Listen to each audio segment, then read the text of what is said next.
In 2025, the BBC broadcasted The Room in the Tower as a part of their long-running A Ghost Story for Christmas series, a collection of annual television supernatural horror short films. It was the 19th mainline installment of the series, 20th counting a 1968 production included on home media sets, adapted a story by E.F. Benson, and was the 8th by Mark Gatiss as showrunner.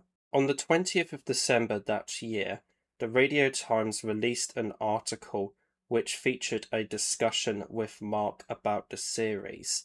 In it, he warns about the future of the show, citing that the BBC's Royal Charter is expiring at the end of 2027, with a government consultation underway to shape the broadcaster's future. This is a tiny slot, which thank God BBC Arts still keep going. It's basically an extinct form, a one-off TV play. To me, it's about persisting, and every year it's a struggle to try and find the money. It's brilliant that the BBC is still really behind it, quote unquote. He then goes on to say that the best way to ensure further instalments is to support the BBC, and also says that the company is full of flaws. A Ghost Story for Christmas is my favourite TV series of all time, and in turn because of that, M.R. James has become my favourite author of all time. I think both of these factors have essentially led to a bias in me wanting this show to keep going forward and having more installments, despite how inconsistent Mark can be. In saying that, he gets a lot of things right, and I mean a lot right, which does make me think that he is, at the moment, probably the perfect person to carry the gas lantern for the show. They have never reached the heights of the original 1970s films, but I have personally enjoyed more than a fair share of the modern episodes. One thing that I don't think helps his run whenever it comes to the flaws is the fact that it's only a single episode a year. I personally go into this series and watch it for period piece ghost stories.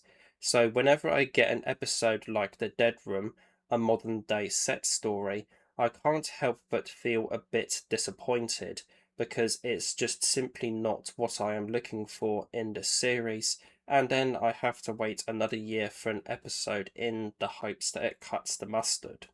Thankfully, I came on board with the series after that point, with my first episode I watched on broadcast being the Mezzo Tint, and the only time I have been disappointed with an episode to the criteria that I mentioned was Lot 249, which met the expectations with it being a period piece, but didn't otherwise, as it's not really a ghost story in my opinion.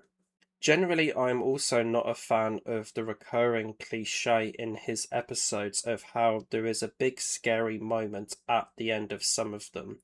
It shows far too much and should be either trimmed significantly or cut entirely. Sometimes less is more. In the previously mentioned Mezzo Tint, if it just cut to black as the thing flopped to the floor, I think that would be much better, to give an example. His M.R. James adaptations and at the moment, 3 that aren't based on that author show real promise with the future of the show and with what Gatiss is able to do. Some of the stories of the episodes themselves I like more than others because of how things were handled within, e.g. the horror elements of Count Magnus, which I detailed in my Tractate Warnings documentary, but what has been great has been really strong, with myself rating the Mezzo Tint and Woman of Stone at least a 9 out of 10 each at the moment. If I was to view his run holistically, I would probably say that the best part to it without question is the aesthetic and period look of his productions, not to mention that there is often further accentuation put within them to assist with the translation and immersion of the time period with dialogue. For example, in The Room in the Tower, a character used the word queer to describe something strange at one point. I think this adds to me wanting his run to continue, because purely in terms of visuals and aesthetics, I think Mark is able to emulate a very similar look to the original Lawrence Gordon Clark films. The general atmosphere isn't as good, encompassing other things such as music, but purely in terms of visuals, the current showrunner does a great job. For me, this adds to the rewatchability of his run, even on installments like Count Magnus.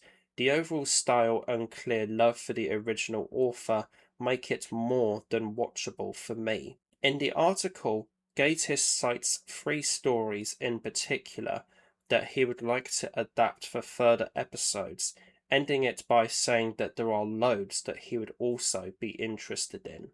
The big one, for me, that he mentions is Casting the Runes by M.R. James, saying that it would be an epic at 60 or 90 minutes. I believe I have read elsewhere that they do have at least some form of a script for it also. This is one of the most popular stories by the author, and in turn has been widely adapted. If Gatiss's does happen, it would be the fourth on-screen version. With that being said, one would be fair to question as to if there is even a point to do it again, and I would personally argue that there is. In 1957, a movie directed by Jacques Turner titled Night of the Demon adapted the story. It was then the basis for two television productions, an episode of Mystery and Imagination from 1968, which is sadly missing from the TV archives, and an episode from ITV Playhouse in 1979. With what two we can watch today, they are very much then modern day tellings of the story, with Night even making it into a bit of a supernatural monster movie to boot.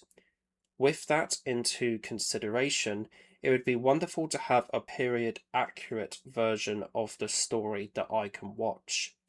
Even if the horror elements to it are a bit flawed, going by current track record, I no doubt think that this would be a very enjoyable production. Also, I would hope that the horror in this version is much more up to the imagination than the 57 and 79 versions, with things like sound effects and shadows being used over physical entities generally speaking, e.g. shadows on the train window. I myself am still in the early years of being a mega fan of M.R. James, and in turn haven't read all of his stories yet, and by no means am I an expert. But for one story by him that I would like to see is an adaptation of Canon Albrick's scrapbook. I can see perhaps why it hasn't been adapted as of yet, because it would need some expanding to fit a 30-minute runtime, but there are some creepy scenes in the original that I think would be good in a screen version if handled well, such as the laughing in the church and the encounter at the end. Then again, in the Martin's Close adaptation, there was a moment in that particular story that was quite similar to the ending of Canon Albrick's scrapbook, the encounter at the end that I just mentioned, and that wasn't adapted in that version of Martin's Close by Mark Gatiss a few years ago, so who knows if they would actually adapt that part and put it to screen. Another story in the article is from the well-known In a Glass Darkly by Sheridan Le Furnau, namely Green Tea. This is a book I have read and thought was great overall, despite the Dragon Volant story dragging a bit. Green Tea was one of the strongest stories from the book for me, and I can definitely see how it would make for a good adaptation. However, the supernatural horror part to it is quite visual, and with how some things have been done in regards to that on the show recently, it does make me trepidatious a bit. E.F. Benson's Negotium Perambulans is the other story mentioned within. Again, I have read this story and some others by Benson, who is an author that wrote similarly to M.R. James. This was one that I recall being particularly good in the collection that I read, and I think would also make a good adaptation. I also feel like that this Benson story would slide in well as a part of the series, because I can visualize the entity being conveyed in a relatively similar style as to how it was done in The Treasure of Abbot Thomas, a story previously adapted in the original 70s episodes. How this would be handled in the modern day is a good question. There are naturally loads of different stories out there that could be adapted and be featured as a part of this series, as it is very encompassing of what can happen within it. To name a few good ones that I have read, there's the likes of Smee by A.M. Barrage, which is about a game played during Christmas. Lucky's Grove, written by H. Russell Wakefield, is also quite seasonal, as one of its focuses is a Christmas tree. Not to mention How Fear Departed the Long Gallery by E.F. Benson and The Empty House by Algernon Blackwood. I've also been interested in the prospect of an adaptation of In the Tube by E.F. Benson for some time. Maybe with there being a London Underground set being used in Room in the Tower, they can reuse that here. It has been known that Mark can struggle to get these productions going, and there also hasn't been a leak about one being made as there was last year at around this time. It is definitely something I am eager for, but I'm also knowledgeable that getting one is a treat and won't happen forever because of the seemingly thin ice that these get made on, so to speak. There are many adaptations that I would like to see produced and made, but only time will tell if that happens.